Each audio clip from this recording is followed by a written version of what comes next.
Здравствуйте, друзья, еще раз. Сегодня по-прежнему 13 апреля, четверг. И, как я вам сказал в предыдущем видео, день сегодняшний, несмотря на то, что это 13-й день апреля, он чрезвычайно насыщен новостями. Все они очень важные. Не все неприятные, но общая динамика позитивная. Поэтому я решил сделать сегодня второе видео. И речь в нем пойдет о том, как ЦРУ включилась в борьбу с пятой колонной Мордора в Киеве. Более конкретно, с местными коррупционерами.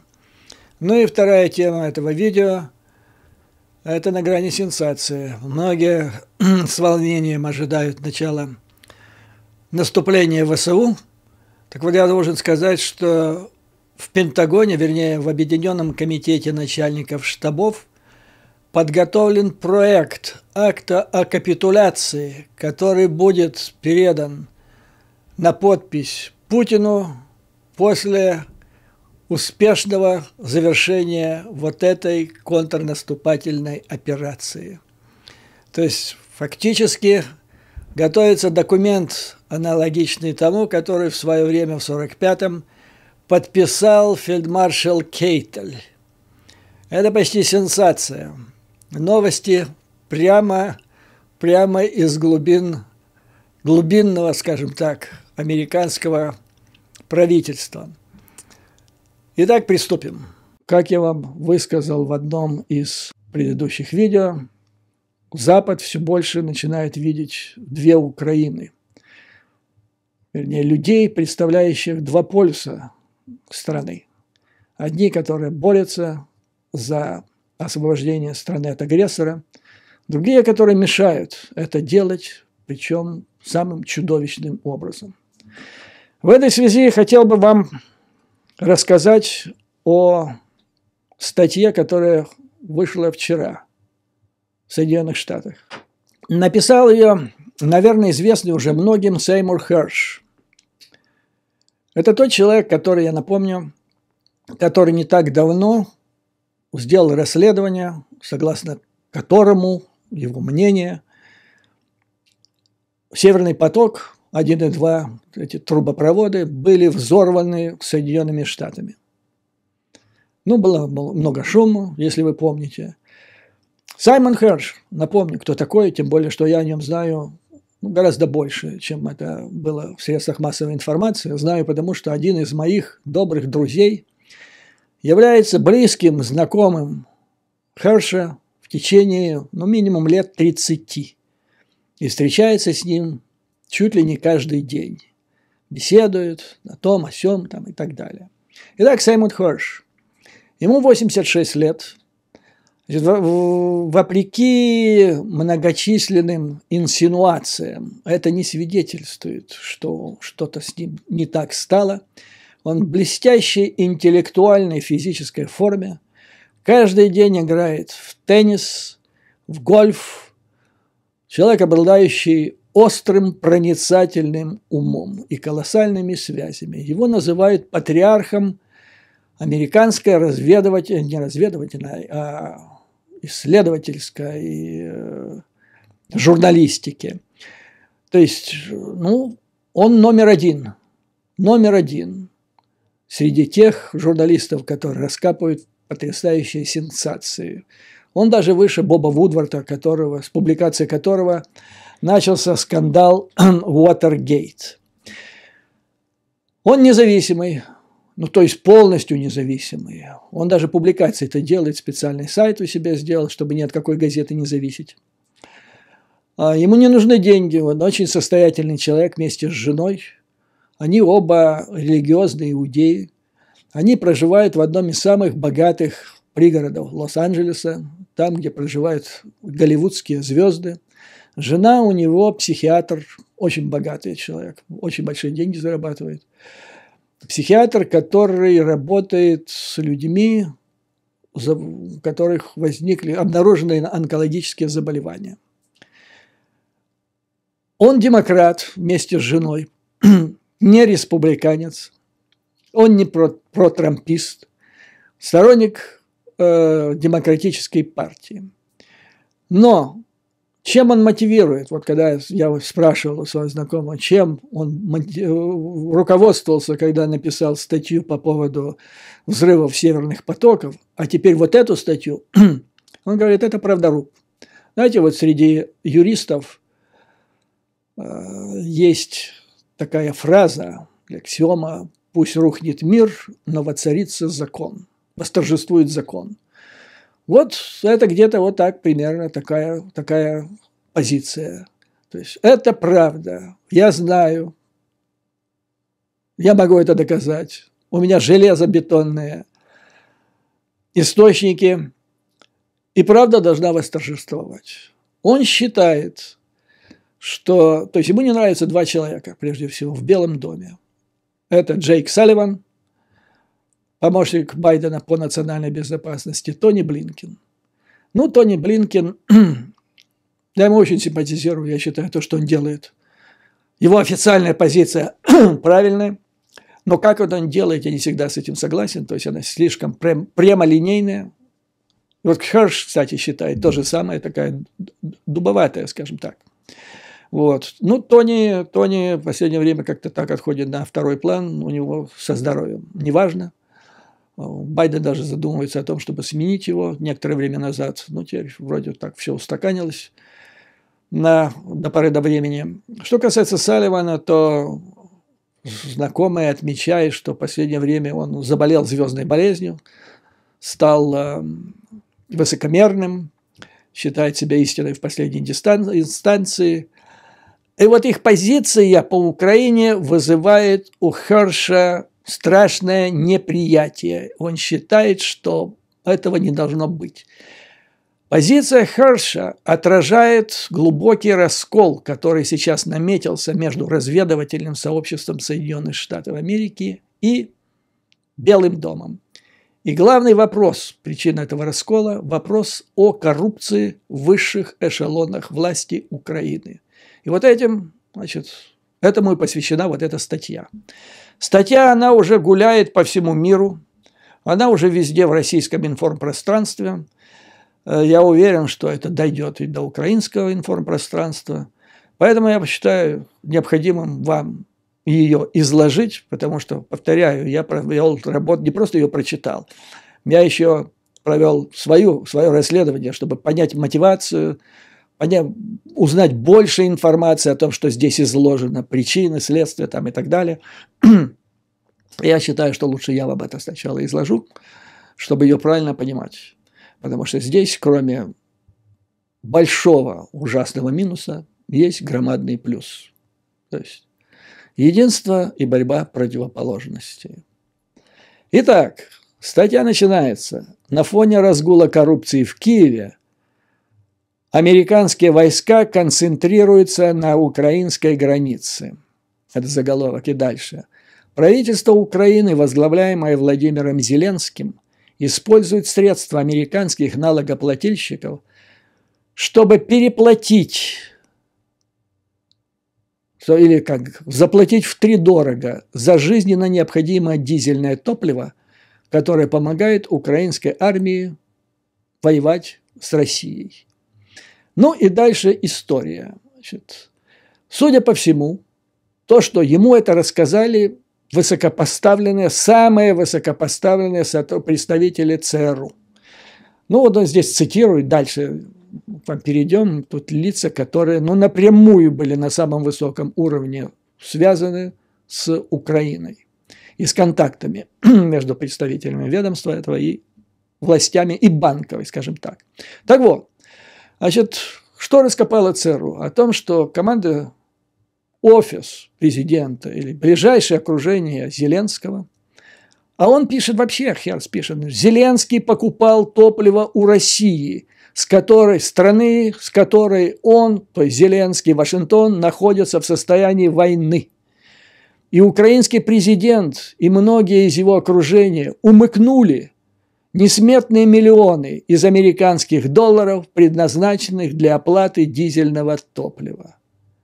То есть речь шла о том, что по данным ЦРУ Ближайшее окружение Зеленского, надо понимать, это его офис, команда Ермака, если еще быть конкретнее, закупали дизельное топливо у врага, враг продавал это со скидкой, а покупатель увеличивал это втридорого, рассказывал, что купил втридорого, и таким образом объем присвоенных средств составил, внимание, $400 миллионов, по крайней мере, в прошлом году. Эксперт сравнил уровень коррупции в Киеве с уровнем коррупции во время афганской войны. За 20 лет там, а сейчас за 1 год. То есть вот что мы имеем? Значит, тут поясняется, как происходило. То есть россияне, естественно, это делалось под контролем спецслужб, ФСБ, продавали людям из ОПУ или их представителям, их, так сказать, подставным компаниям по бросовым ценам, а чарджили, то есть выставляли счет или отчитывались перед американцами по намного завышенным ценам. Какие могут быть эти цены? Вот он говорит, например, приводит пример. То есть неизвестно, сколько точно команда Зеленского, то есть он этого не знает, его источник не говорил. Но по опыту Пентагон во время афганской войны за транспортировку 1 галлона, это так вот, 4 литра, скажем, да, 1 галлона дизельного топлива из порта в Пакистане, чтобы завести его в Афганистан при помощи там, или бензовоза, или парашюта, сбрасывали, видно, по парашюту. Короче, стоимость доставки этого 1 галлона дизеля в Афганистан составляла $400 за галлон. То есть это чудовищная сумма. У нас сейчас дизель стоит здесь, максимум $3 на бензозаправке, в 400. Вы представляете, насколько? Ну и вот таким образом. Дальше цитата. «Зеленский покупает у русских дизельное топливо со скидкой», сказал мне один осведомленный сотрудник американской разведки. А кто за это платит, в конце концов? Мы. Путин и его олигархи делают на этом миллионы. Но это не просто миллионы Путин и делает. То есть представители в компании, самой компашки Ермака на этом делают не меньше. Как тут сказано, 4 насчитывается, оценивают это примерно в 400 миллионов долларов за 1 год, то есть почти $500 миллиарда. Но это еще это не только коррупция. Я вам рассказывал, я глубоко в этом уверен, что коррупция является одним из мощнейших средств или инструментов вербовки спецслужбами Российской Федерации своей агентуры в Украине. Вот так они продают. И вот эта сама транзакция, она же уже является компроматом на тех украинских представителей, которые в них участвуют. В этих. Вот таким образом, начиная с независимости Украины, представители спецслужб Российской Федерации коррумпировали всю украинскую власть. Год за годом, все 30 лет. И дошло до того, что у них до сих пор вот сейчас вся украинская влада пронизана этой агентурой. Вот при помощи таких. То есть в ходе вот этих транзакций не просто обогащение происходило, а самые высокопоставленные представители украинской влады, они становились объектами разработки и вербовки российских спецслужб. Каждый из них, кто участвовал в этих транзакциях, это или уже агент, потому что на него есть убийственный в Москве материал, или же он станет рано или поздно объектом вербовочной разработки. Вот откуда берутся Кулиничи, Наумовы там, и выше с ними, и выше с ними. Дальше пишет Херш.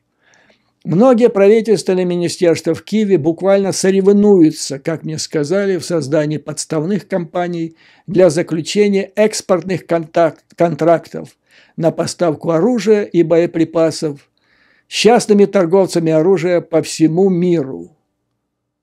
И все они получают откаты.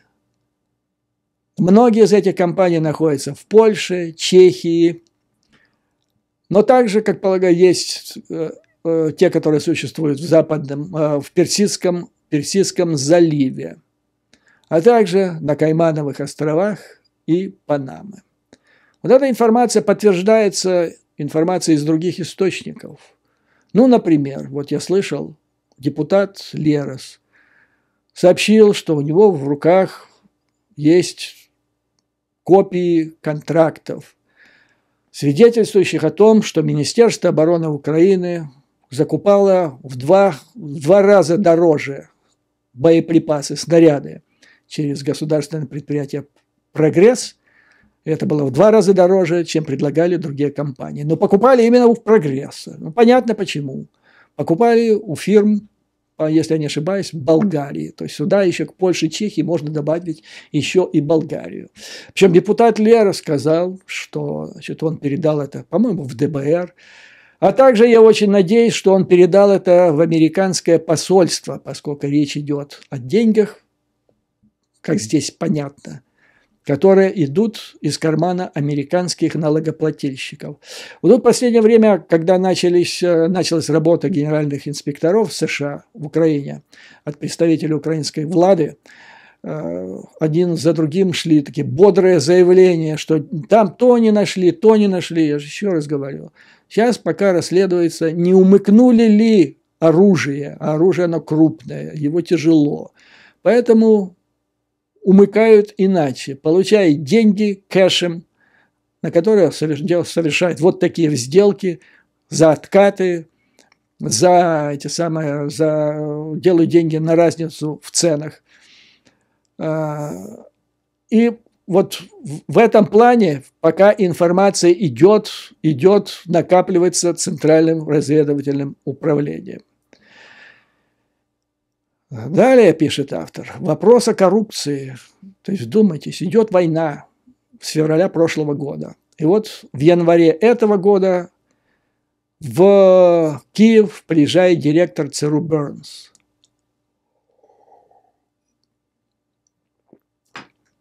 Главный союзник приезжает к своему другому важному союзнику, чтобы обсудить вопросы борьбы с врагом. И какой же главный топик, так сказать, вопрос их повестки дня? Вопрос о коррупции. Блин, вы представляете, до какой степени нужно было наследить? Они думали вот в конторе господина Ермака, что они все делают толково и умно. Но как надо было наследить, чтобы вот вышел это на такой уровень, этот скандал. Так вот, вопрос о коррупции был поднят напрямую с Зеленским на встрече в январе в Киеве с директором ЦРУ Бернсом. Бернс передал ему список 35 имен. И здесь, значит, вот что пишется. Значит, его послание этого Бернса Зеленскому, как сказал Херш, сотрудник разведки, ну то есть ЦРУ, непосредственно знакомый с ходом встречи, вы знаете, какой уровень? То есть это послание напоминало фильм о мафии 1950-х годов. Это послание звучало так. Старшие генералы, правительственные чиновники в Киеве были рассержены тем, то есть рассержены жадностью Зеленского, потому что он забирал большую часть денег, чем доставалось им. Кавычки закрываются. Но тут я вам поясню. Значит, Херш не специалист по Украине и по ее административному устройству. Значит, он не понимает, что генералы, вот которые здесь названы, это не генералы ВСУ, у которых нет денег, они не совершают никаких закупок. И при всем своем желании, даже если бы оно у него было, они воюют, им некогда воровать. Они делом, в отличие от этих, заняты. А здесь речь идет о представителях Министерства обороны, которые совершают эти закупки.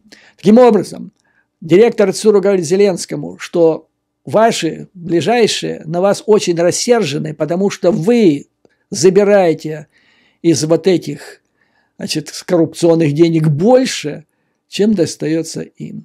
Скандал. Значит, во-первых, вопрос, откуда им известно ЦРУ о том, что эти представители украинской власти, представители Министерства обороны. Это же только на самом высоком уровне делается, да, и обсуждается. Откуда известно? Перехваты. То есть все, о чем они, эти болваны, болтают между собой по своим мессенджерам, все это известно становится, и все идет в соответствующие файлы. Итак, Бернс передает Зеленскому список из 35 имен. Через несколько дней буквально 10 самых демонстративных коррупционеров из этого списка были уволены, сняты с своих должностей. И все. Причем это те 10, от которых избавились, потому что они слишком нагло хвастались деньгами. Это те, которые, вот дебилоиды, которые не считали зазорным рассекать в то время, когда страна воюет с агрессором, решается вопрос, быть или не быть, когда люди в огромных количествах гибнут на поле боя, льется кровь, разрушается инфраструктура, наносятся удары по жилым кварталам. Некоторые представители, то есть нанятые Ермаком люди, считают возможным рассекать улицы Киева, как здесь говорится, на Мерседесах, на Порше и так далее. Я вот когда прочитал это, у меня просто вот мысль такая возникла. Ну, бог с ним, морально оставим, да? Я только что так вскользь упомянул о моральном аспекте вот этих действий. То есть мародерство на крови. Но взять хотя бы интеллектуальный уровень. То есть это люди из офиса главного управляющего Украиной Ермака, которые должны управлять страной. У них должен быть соответствующий интеллект. И вот какой интеллект у этих людей, которые в этой ситуации, которую только что обрисовал, они не считают зазорным демонстрировать нагло, как здесь указывается, демонстрировать свои быстро растущие доходы.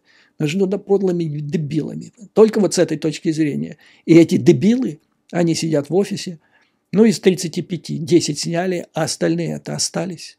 А сколько еще их таких, которые, ну, еще не попали в эти списки, но попадут? Короче говоря, вот на этом уровне я дошел до этого, прочитал, я понял. То есть для ЦРУ, американского разведывательного сообщества, формула «царь хороший, бояре плохие» – все. Она уже не работает. Все. То есть после того, как Бернс передал этот список, и в результате только самых 10 одиозных сняли с должностей, но никак не наказали, это, значит, может свидетельствовать только, что борьба с коррупцией не ведется никак в принципе. И тогда получается вопрос. Или президент, которому передали, он совсем не контролирует обстановку в стране, а главное, в руководстве этой страной, которая имеет критическое важное значение для ее национальной безопасности, или он совсем этим делом не владеет и не может, или же он часть этой команды, так сказать, верхушка айсберга, который все это покрывает, пользуясь ситуацией. И вот, как пишет Саймон Херш, полусерьезный, как он написал, ответ Зеленского, увольнение, вернее, отстранение от должности 10 из списка 35, этот полусерьезный ответ, он фактически взбесил ЦРУ. И это привело к полному разрыву доверия, взаимопонимания между Белым домом и разведывательным сообществом Соединенных Штатов Америки. Потому что, то есть, вдумайтесь, значит, внутри администрации, между важнейшими ее институтами, разведкой и Белым домом, раскол в связи с коррупцией в самом высшем эшелоне власти Украины, во время, когда решается вопрос, быть или не быть в стране.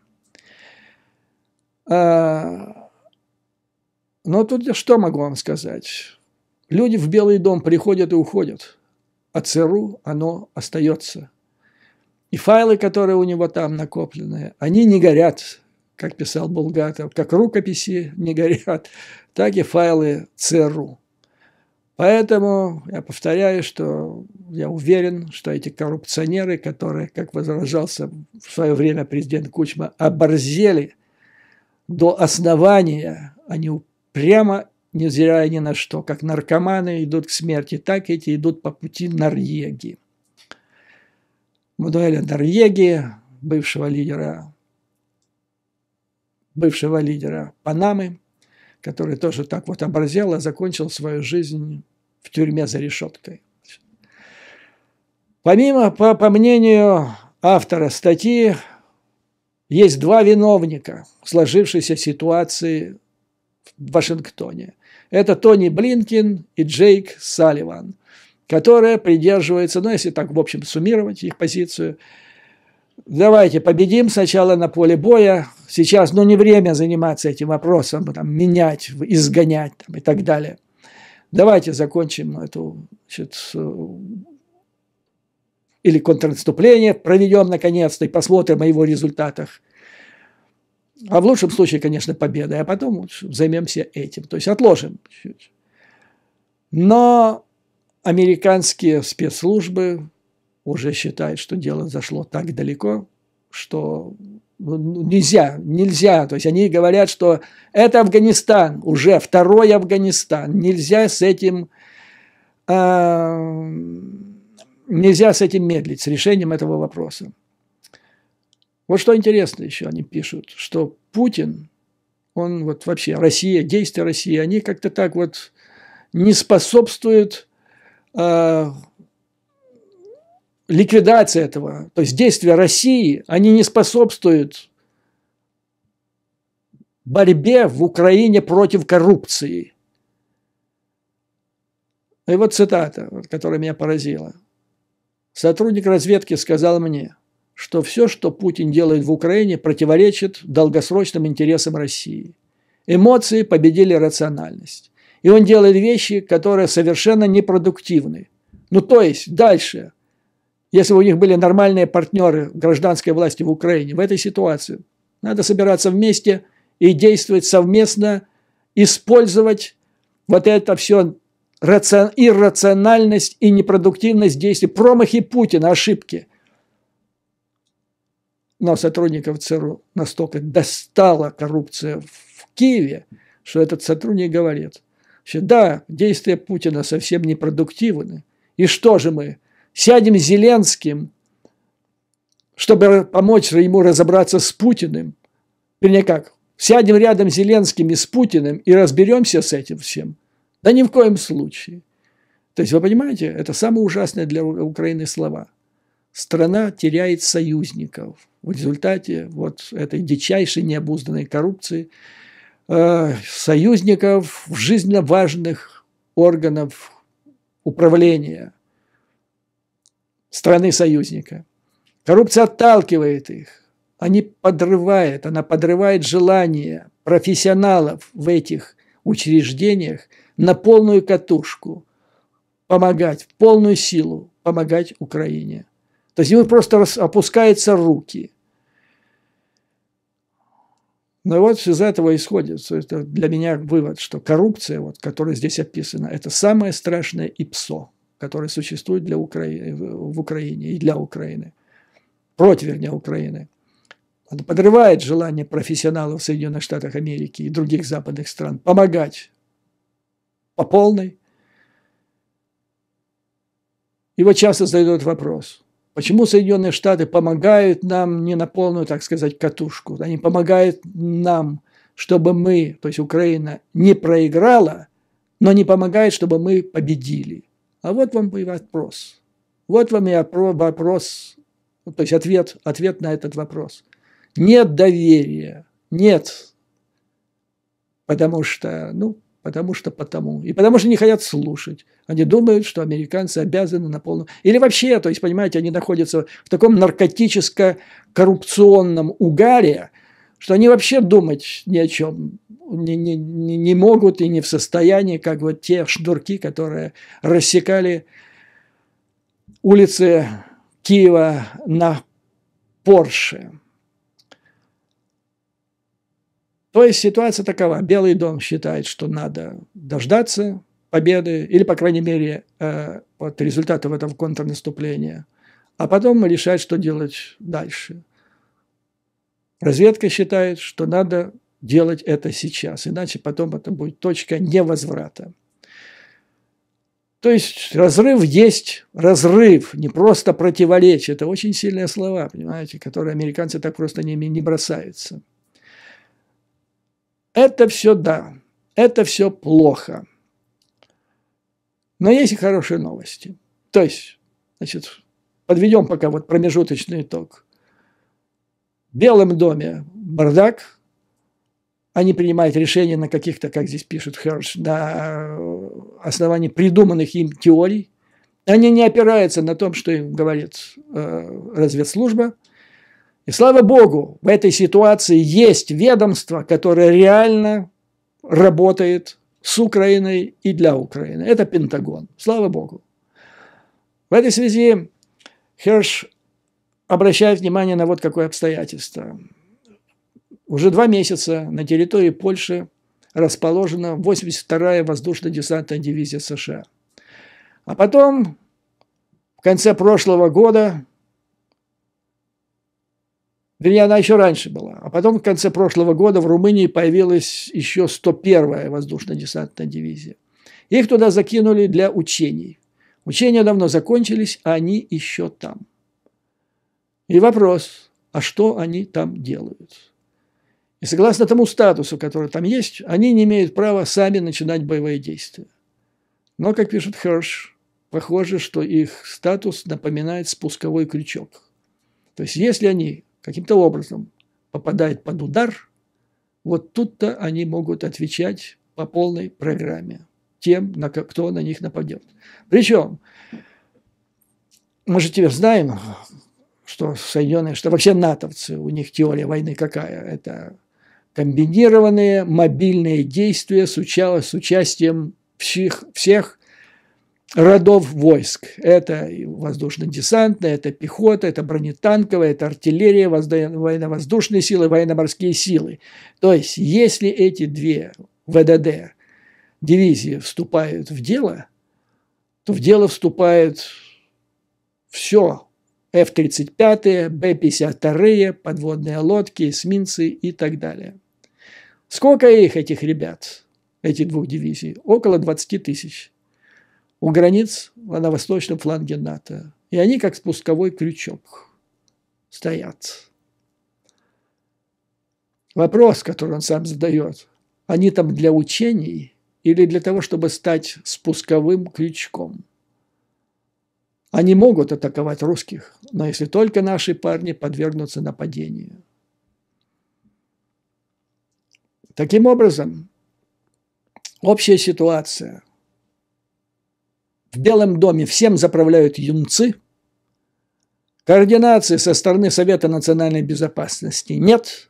Общей стратегии в отношении Украины. В Киеве царит коррупция на высшем эшелоне власти, а армия США готовится к войне. Потрясающая картина. Но я повторяю, слава богу, что вот из всех этих структур реальные действия совершает Пентагон и его представители. И здесь Херш приводит высказывание генерала армии Милли, председателя Объединенного комитета начальников штабов.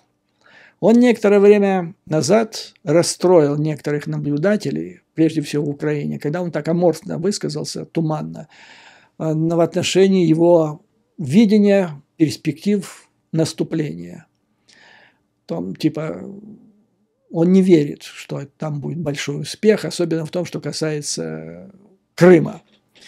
И я вам тогда говорил, что с моей точки зрения все, что говорят представители Соединенных Штатов, особенно что касается спецслужб и Пентагона, накануне этого наступления ВСУ надо рассматривать как своего рода активное мероприятие, как часть стратегического обмана.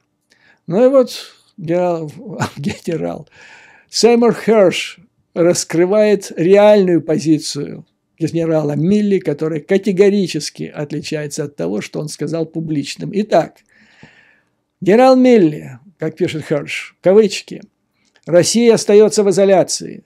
Их военные, это он сказал во второй половине марта, Их военные запасы быстро истощаются, их солдаты деморализованные, необученные, немотивированные, призывники осужденные, а их руководство некомпетентно. Потеряв неудачу в достижении своих стратегических целей, Россия все больше полагается на другие страны, такие как Иран и Северная Корея. В этих условиях Украина остается сильной. Они, украинцы, способны и обучены. Украинские солдаты сильны в своих боевых частях. Их танки, боевые машины пехоты и бронетранспортеры только укрепят линию фронта. Это он говорит о перспективах того, как новые сформированные части при помощи США и других союзников по НАТО вольются в состав ВСУ. И дальше, вот это блестящее. Поймите меня правильно, я понимаю, многим из вас было тяжело слушать все предыдущее, но что делать? То есть я вам рассказываю, чтобы вы мне потом не обвиняли, что же Юрий Борисович грели нам уши, рассказывали нам сказки, а ситуация не такая. Я хочу, чтобы все понимали, что есть во всем плюсы и минусы, но вектор движения, он правильный. Так вот, пишет Херш, есть свидетельство того, что Милли также оптимистичен на деле, как его слова. 2 месяца назад Объединенный комитет начальников штабов, то есть не просто генерал Милли, а вообще весь комитет как институт, приказал подготовить, с офицерам, аналитикам этого штаба, подготовить, внимание, проект договора о прекращении войны, чтобы представить этот проект русским после их поражения на поле боя в Украине. То есть еще раз, в ведомстве генерала Милли готовится проект документа. Это документ о капитуляции, который всунут в зубы представителю российского генералитета. То ли это будет Суровикин, то ли это будет Герасимов. После их поражения на поле боя. Это вот акт от безоговорочной капитуляции примерно, который подписал в свое время в Потсдаме фельдмаршал Кейтель. Вот где-то примерно так. То есть, ребята, я когда это увидел, у меня прямо... Этот человек, я имею в виду Херш, он не обманывает. Это если ведомство генерала Милли готовит такие документы, значит, есть для этого серьезное основание. Ну и дальше размышления Херша. Но, допустим, если в ближайшие несколько месяцев украинской армии дела в контрнаступлении пойдут не так хорошо, как хотелось бы, как ожидается. Объединятся ли в этом случае 2 американские бригады, то есть вот эти дивизии, с другими войсками НАТО, и вступят ли они в бой с российской армией внутри, то есть на территории Украины? И вопрос, является ли это планом или надеждой американского президента? И завершающий аккорд. Если Байден решит поделиться своими мыслями с американским народом, он, возможно, захочет объяснить, что делают 2 армейские бригады, но опять-таки он, скорее всего, говорит это в отношении этих 2 дивизий, как костяка этих бригад. Что делают 2 американские бригады, полностью укомплектованные и снабженные, так близко к зоне боевых действий? Кавычки закрываются. Вот такая ситуация, господа. Поэтому, я могу понять Белый дом. Могу понять, что надо, уж контрнаступление на носу. Некогда. Действительно, не на часе, как говорится. Не самое лучшее время. Но вы видите, что накипело до такой степени, что высшие представители ЦРУ рассказывают, то есть терпеть дальше невозможно. Наглость и беспредел достиг невероятных масштабов. $400 миллионов. Но здесь имелось в виду только лишь транзакция по поводу дизеля, или туда же вошли и золотые яйца, и снаряды. В общем, речь сейчас идет уже не о оружии, не о железках, которые, ну, естественно, танк Абрамс или М3 семерки трудно продать на сторону, и коррупционеры этим не занимаются. Они берут американские деньги и вот таким образом прокручивают и превращают их в 400 миллионов. Я просчитал, что такое 400 миллионов. Вот сейчас говорят, где наши F-16? Я посчитал, сколько можно купить F-16 на эти 400 миллионов, которые умыкнули, как утверждает ЦРУ, высшие представители, связанные, то есть люди, назначенные, подобранные Ермаком. Итак, стоимость одного самолета F-16 – 18,8 миллионов долларов. Но я округлил до 19. Таким образом, на 400 миллионов можно купить 21 F-16.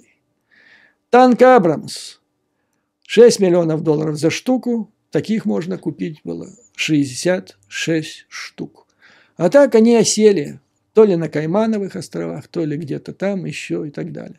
У меня единственное, понимаете, вот не укладывается мне в голове, как не укладывается менталитет вот тех, которые, опять-таки, возвращаясь, этих дебилов, которые ездили в военное время на Порше и на Мерседесах, как тут пишут, как говорят сотрудники ЦРУ по Киеву. Вот на что рассчитывают эти люди? То есть материал уже на них есть. Уже уголовное дело есть. Когда закончится это, слава богу, победой Украины, они же не спрячутся нигде.